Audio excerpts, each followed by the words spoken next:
Derpity derp derp derp derp derp derpity derp derp derp derp derp derpity derp derp derp derp derp derpity derp derp derp derp derp derp derp derp derp derp derp derp derp derp derp derp. Optimus Prime with the Cooter Report for the Skeptic Defense Show.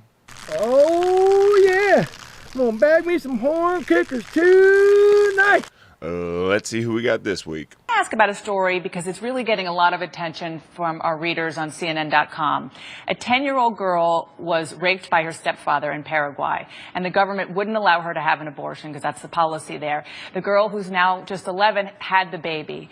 If you're president and you have your druthers, that would be the policy here. Some of your Republican opponents say it's too extreme. What do you say?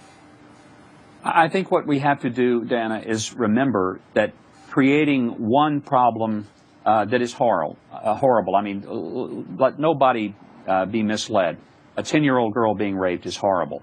But does it solve a problem by taking the life of an innocent child? And that's really the issue.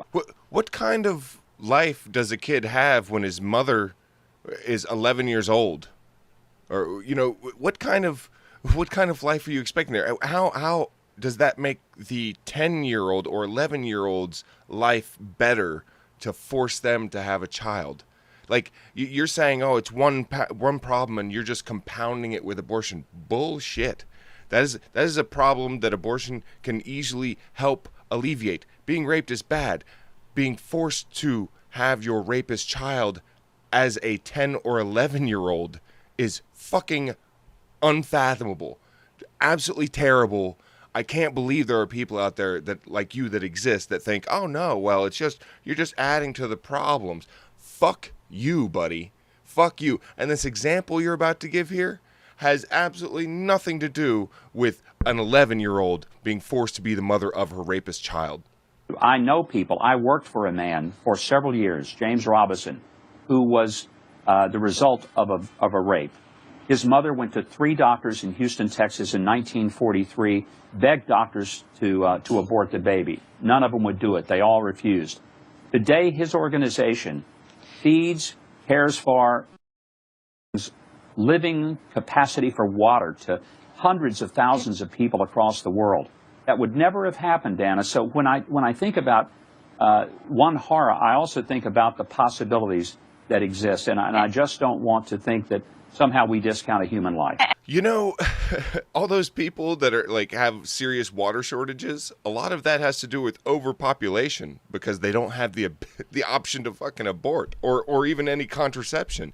Because Huckabee is the kind of moron that would want you to have no option for abortion, no option for contraception, and no sexual education or anything. He just wants you to be like abstinence only, and that's the way it is. Because this dipshit thinks that works, as if that one guy had been aborted, nobody out there would be trying to like feed the hungry or give water to the thirsty.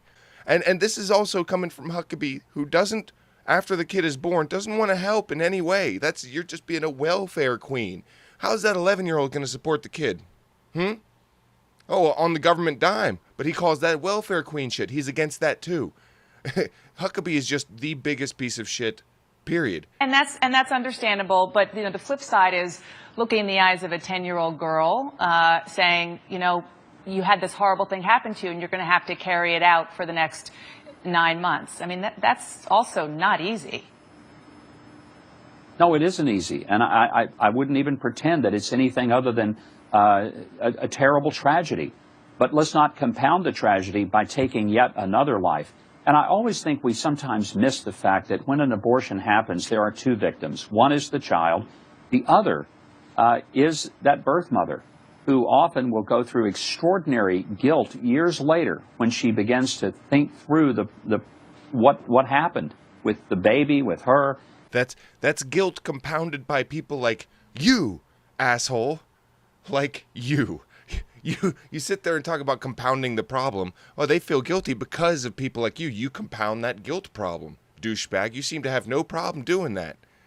You know, for being of a religion that says that, you know, don't judge anyone else lest you judge yourself. You sure do a lot of fucking judging, Huckabee. And again, there are no easy answers here.